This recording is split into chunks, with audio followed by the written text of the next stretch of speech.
Hey guys, I'm Joseph, aka Daft Pumpkin, and you're listening to the Fuck Yeah CoDcast.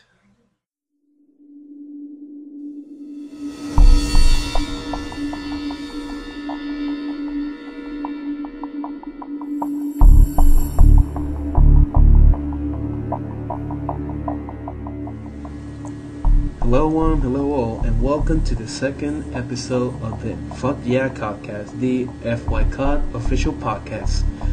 I'm Tyson, and I got a new guy to tag along. I'll let him introduce himself.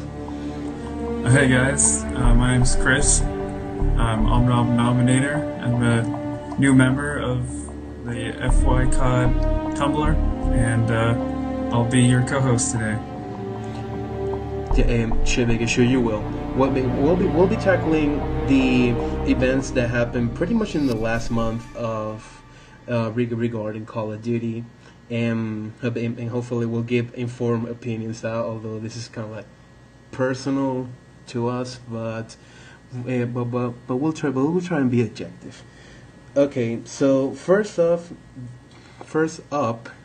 is the is the DLC drops for June on Xbox 360, which includes 3 Faceoff maps and 1 Spec Ops map. Let me see if I remember the names: Vortex, U-turn, and Intersection, and the Spec Ops map is called Arctic Recon. Personally, I haven't had any time to check out the Spec Ops mission, but I did get to check out the Faceoff maps, and just like the other ones, they're pretty small, but I can see how they're definitely playable, enjoyable maps, especially, the one I'm looking forward to checking out later is what's that one with the highway and the tanks? That's U-turn, I believe. We're a small highway, and there's kind of like there's a bunch of cars stuck in. It's a pretty fun map. It kind of reminded me of Rust in Modern Warfare 2 because it's like small enough, but it's still packed with action. Because Faceoff really. It's notorious for boosters and people who like to camp. Although the last, I think the last time I played Faceoff was last Sunday, and I didn't really run into any campers. They're kind of like, okay, give me my super soaker weapon. I'm just gonna go out there and destroy, and I definitely did. Yeah, I've had some pretty good experiences with Faceoff, and. I don't know. I mean, like you said, I haven't really run into a whole lot of camping yet. So I mean, it's a great mode, and I can see why they're adding a lot more of these face-off maps. Although this isn't like, I believe Mark Rubin, the head of Infinity Ward, said that these were going to be the last face-off maps to be dropped. And at first, I was skeptical of the whole mode idea because it really kind of like lended itself to that, but with time, oh my god, I just had a flashback to a ground. Do you know the sniper map? Because okay, so there's this shipwreck with 2 bases on opposite sides, and it's a really open arena, and people all do over there is snipe. I am an assault rifle submachine gun player. I can't fight against snipers, and especially with my bad vision, because even with the brightness turned on, like all the way up, I don't see them. Like if you're within, at least this is how I view it.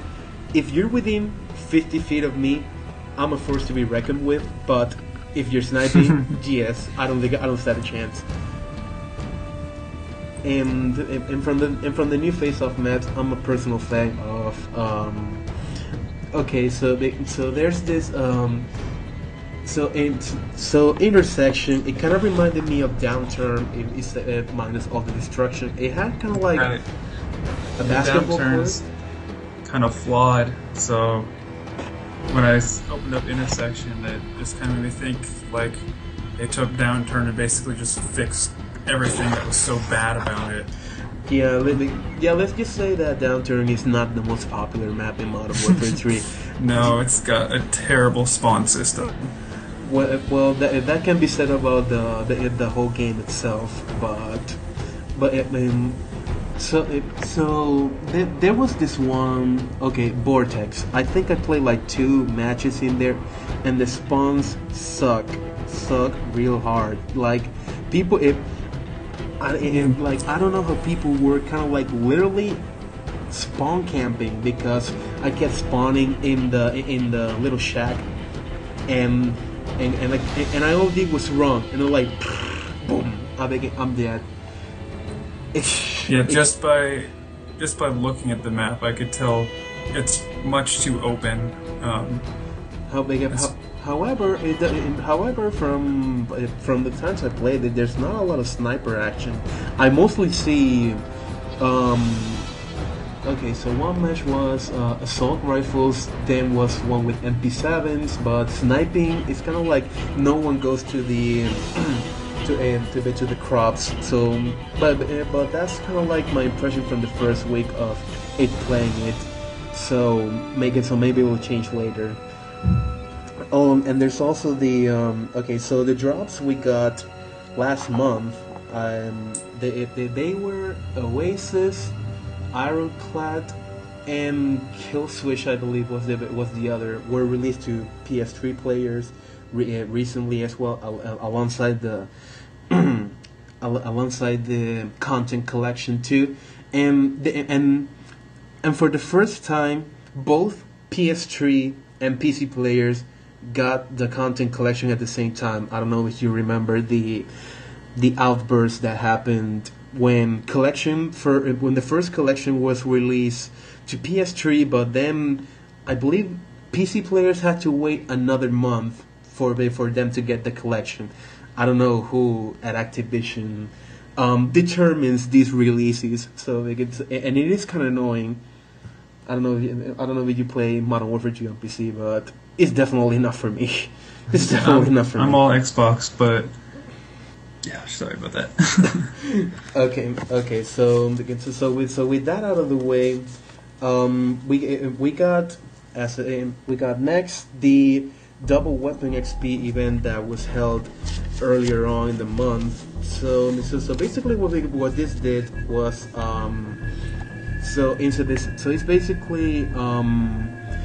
it's basically double XP, but it applied to weapons. There was a lot of confusion that so we had double weapon XP and does it mean double XP and not there was a lot of confusion of it on the forums about how will that work, and I don't know, I saw many people kind of like excited to level up their guns to gold, and I'm like, really? Because having a gold gun is like the ultimate level of douchebagginess. My favorite weapon, gold, yay! Something like that. Oh, by the way, it's the first one that they did. I believe it was on the weekend on the. Just checking my notes here. It was on the weekend of the. It ended on June 11. I think it started on. Okay, my calendar is not working right now. Okay, so I believe it started on the 8th. It ended on the 11th, and there's a lot of people that really look forward to that, and even going so far as to asking Infinity Ward to enable that again. Probably they will, because like Infinity Ward is really responding on Twitter about the issues about what the players want. Yeah, and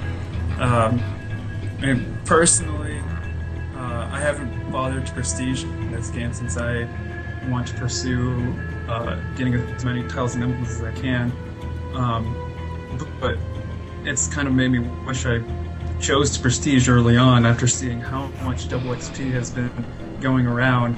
I don't think I've seen this much double XP since I don't know if I've ever seen this much double XP. I know back, I believe it was in the World at War days, they did double XP, like, it seemed to me like once every month or two. But yeah, I definitely haven't seen this much in a long time. Yeah, and we can consider that the prelude to the next topic. Like me, myself, I'm kind of frustrated, and not because I want to prestige anymore. Although I'm right now at prestige 10, and I believe I'm leaving it there because I don't see the point of going all the way to 20. Although I'll probably work on my Black Ops prestige. I think the last time I played it, I was prestige 12.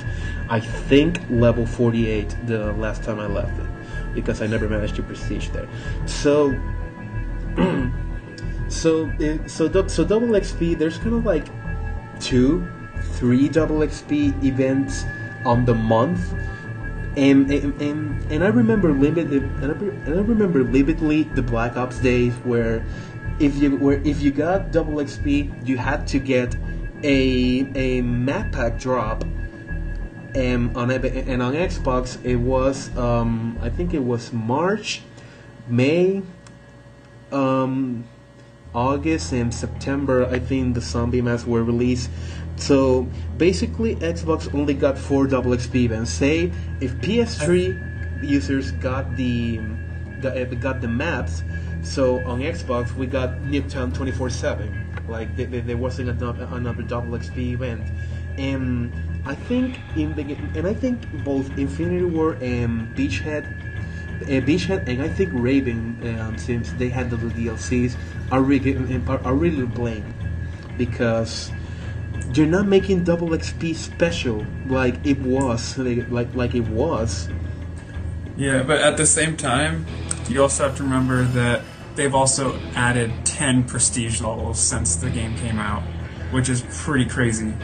Well, consider that that it's easy. That even though the level cap was raised from 70 to 80 in like the transition to Modern Warfare 2 to Modern Warfare 3, it's way easier to prestige. It's like with the addition of weapon XP, which I think is a neat idea, instead of kind of like having so many kills with one gun to unlock an attachment. It's just like definitely a better way to unlock attachments than in Modern Warfare 2.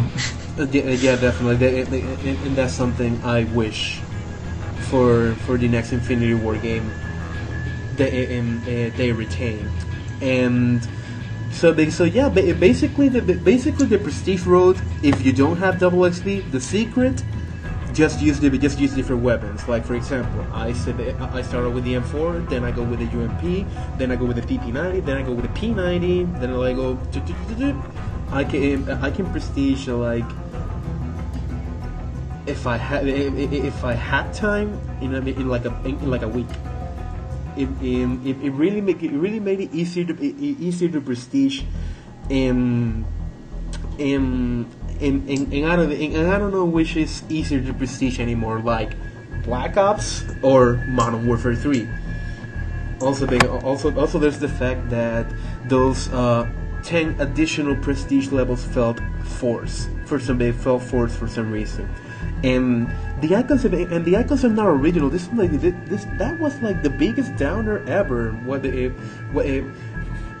happened to the art team? It's kind of like, okay, so there's the skull painted on gold with the Roman numerals, and we'll do that to 9 other prestiges. Really? Like, really? Yeah, it's definitely a lack of creativity. They just wanted to tack on the prestiges, but apparently they forgot to hire someone to come up with new emblems. Yeah, apparently so. And since and we really have to talk about this as the next topic, Black Ops 2. You're surprised? I don't think so. So E3 was earlier this month. They showed some cool things about Black Ops 2. Starting with the demo. What do you thought about it?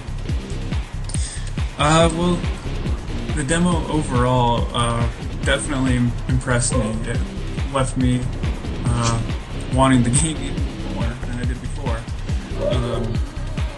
And at least they did the job, but and here's my issue with it. Although I was pleased at the demo, I don't think that they should have used Black Ops 2 as to close the Microsoft event, because Black Ops 2 is not an Xbox exclusive. There was Halo 4, and I don't know who determined the order of the reveals in that presentation, but really Halo 4 should have been last, because that's what people expected. And I'm not taking anything from Halo 4. It really looks like something I would play, and hopefully none of my friends are listening to this, because they'll flame me to death. but it really should have been. It really should have been to last. And with that announcement, I don't remember if it was, and you can correct me this. I don't know if it was Mark Lamia or it was Don Matrick, which is he's the head of the Xbox division at Microsoft, that announced that the time exclusive DLC deal apparently will continue, because he did said that Xbox will get the DLC first. Yeah, I know. I believe it was at the end of the Black Ops 2 demo where it said coming to Xbox first, or something like that. Something about content being released on Xbox first. I can't remember exactly what it said. Yeah, or was it lacking? I can't remember. If anything, it was a marketing ploy, because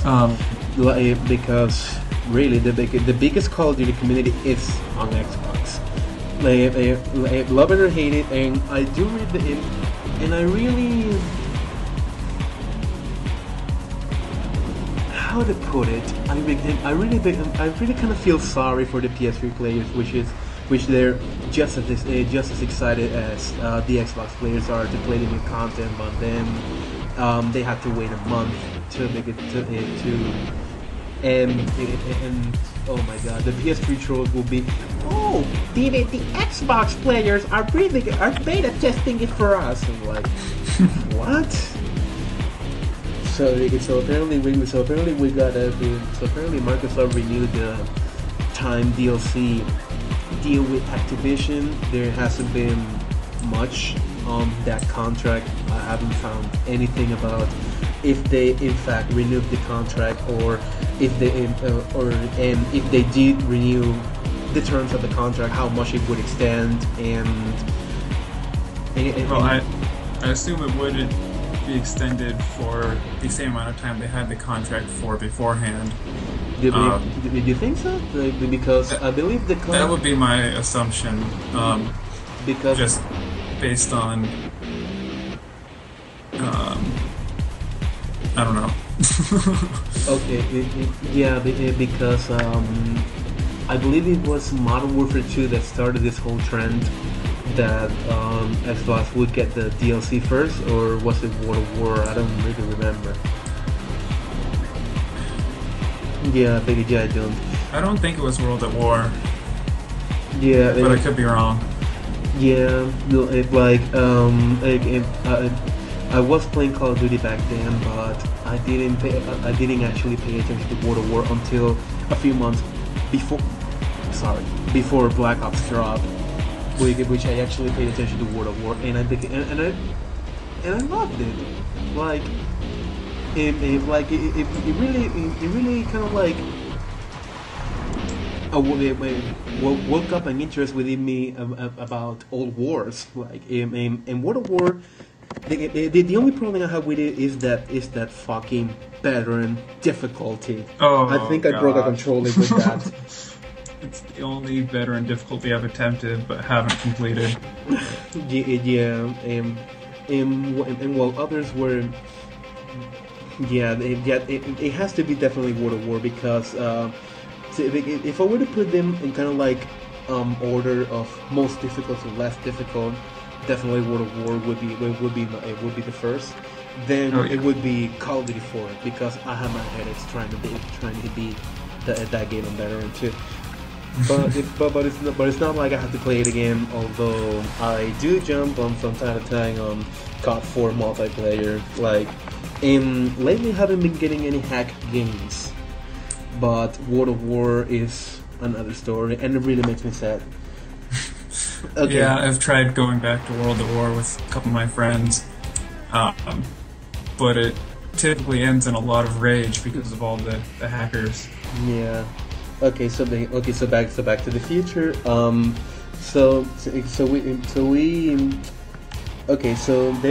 was the E3 demo, and there's a new way of storytelling that Treyarch is gonna explore with Black Ops 2.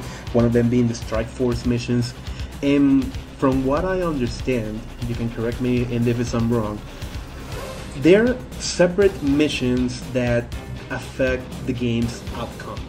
Like for example, the one example I read on a website is that so you got Woods that needs to be, you got Sergeant Woods from the first Black Ops that will be making an appearance in Black Ops 2. Right. So he needs to be rescued, but you have a mission to complete. You can either choose to rescue him, or you can continue your mission. Although you don't fail that mission per se, its actions will definitely affect later on in the game. You can. I don't know about that particular mission, but I know. It was an example. But I know there are certain outcomes that I guess you could call them as being seen as a success or a failure, but no matter which one you arrive at, the story will continue. Although I think it's also necessary to point out that you can still die during the mission, and you'll still go back to your last checkpoint like usual. But it's actually when you finish the mission, you can either complete it or fail it at the very end, which is the part that decides how the story will continue. At least that's what Treyarch has been saying. Like, there's no right or wrong decision to make in this type of missions. And there be. I just remembered. Go ahead. What I just said was that was just partially true. Now that I remember, there was one part I remember from the E3 demo,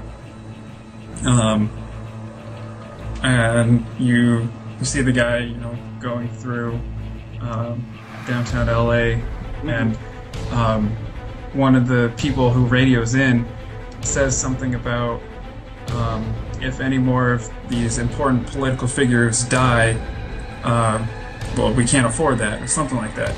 And so that kind of keyed me in, and to think, well, if you stall too long on that mission, too many of those political figures might die, and possibly the story might just continue. Obviously with a negative impact on the outcome of the final story. Unless the president of the United States died, which then ends in mission failure. And there's reason enough to believe that there was a Strike Force mission before the mission that was shown at E3, like when Mason is escorting that VIP group out. And it also kind of gave you an idea of both the ambience, the kind of like the weapons. I remember seeing a Type 95 laying on the floor. Oh yes, a full auto Type 95 actually. I actually didn't manage to see it in action. You probably saw a different trailer than I did, because I remember that I saw the Microsoft one, but I remember the game trailers one. I don't know if there was another one. That's the one to check out. And the weapons, they look like something taken out of the Crisis game. I don't know if you played those games before. It's mostly visual porn, to say the least. Yeah, and like Mark Lamia said himself, I mean, um, he feels sometimes like all the technology and looks of things that they're putting into the game doesn't feel as futuristic as he thinks they should be, and that that they've just scaled them back just so that people can, kind of see the ties between technology now and technology 13 years in the future, even though they believe that 13 years in the future that technology might be even more powerful than what they've put in the game. Yeah, but there's a fine line which you have to cross in which in which you keep kind of like the future plausible, because for example, I don't know if you remember, like way before E3, I think it was a month before E3, before the reveal of the trailer of Black Ops, which we discussed in the first podcast. There was a guy on YouTube going under FPS Russia, which was flying a similar machine to what Black Ops would. The quad rotor. Yes. So for some reason that technology is something we have now, and I don't know. It made me all giddy when I thought that the quad rotor would be used in a kill streak. I'm kind of like, wow, yeah, that's kind of like an aerial RCXD. I'm like, yeah, I kind of viewed it as a flying RCXD. Fuck, yeah, something like that. Not kind of hesitant about that, but hopefully they've learned from their mistakes about the RCXD. No, like in theory, at least to me, there wasn't nothing wrong with the RCXD except that it was a way low kill streak. The 3 kill streaks.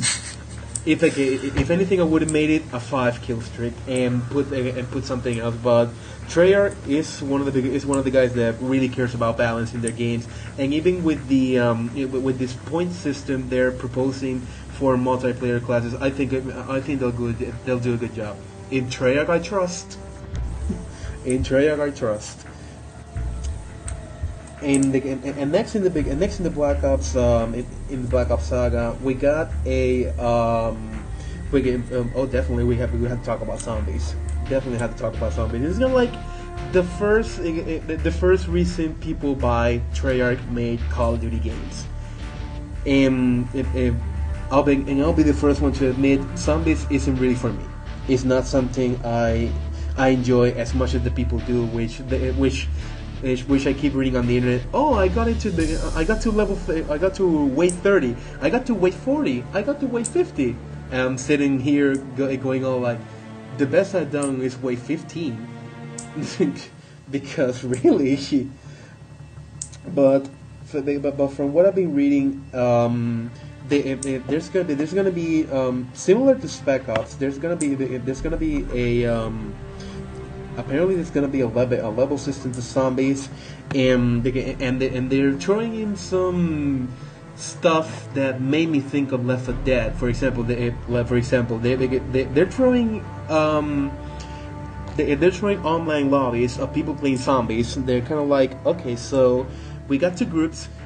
And we gotta go, and we wanted to put them not exactly head to head, but they tackle different areas of the same map, and they try to clear as many zombies as they can. It's kind of like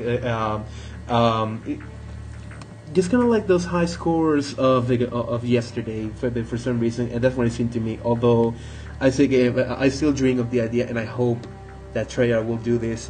There was this really fun mode in Left 4 Dead which called Survival, which there were 8 people, 4 play as the survivors and 4 play as the as the special zombies. The infected. Yeah, if Treyarch did that with their zombies mode, oh my god, that would be so awesome. Well, the nice thing about zombies this year is how apparently they're now using the multiplayer system for zombies. I don't really know what that means they were using before, but basically, well, they now have much larger maps, so they can easily support having 8 people on the map, which is going to be really nice. Yeah, it's gonna be. I'm really looking forward to those competitive modes too. Yeah, me too. But our understanding of how the multiplayer system, at least for zombies, will work when there's a formal reveal of multiplayer, and I think it's important noting that there will be no Call of Duty XP event this year. So if anything, the method will have to be the review will have to be done by a different mode. Although, if I remember correctly, the way Treyarch did with Black Ops is that they sent. I think they sat down with Game Informer and they revealed the the details about the multiplayer pack that was going to be released. And I guess the last topic on the Black Ops saga is so I was reading this interesting article, and I'd like your opinion on it. One of the developers at Treyarch, realizing that Halo 4 comes out next week after Black Ops drop, and I don't know if he's playing defensive or he really feels that way, that he doesn't see that neither him or anyone at Treyarch sees Black Ops. That sees Halo 4 as competition, or they look to beat Halo 4. Like, what do you think about that? Sorry, you kind of faded out. What was that? No, I was asking what do you think about the Treyarch dev telling this website that he didn't really see Halo 4 as a competitor. Oh, well, Call of Duty's been like the biggest first-person shooter for a while now. So really, I don't. If anything, Halo is competing against Call of Duty, not the other way around.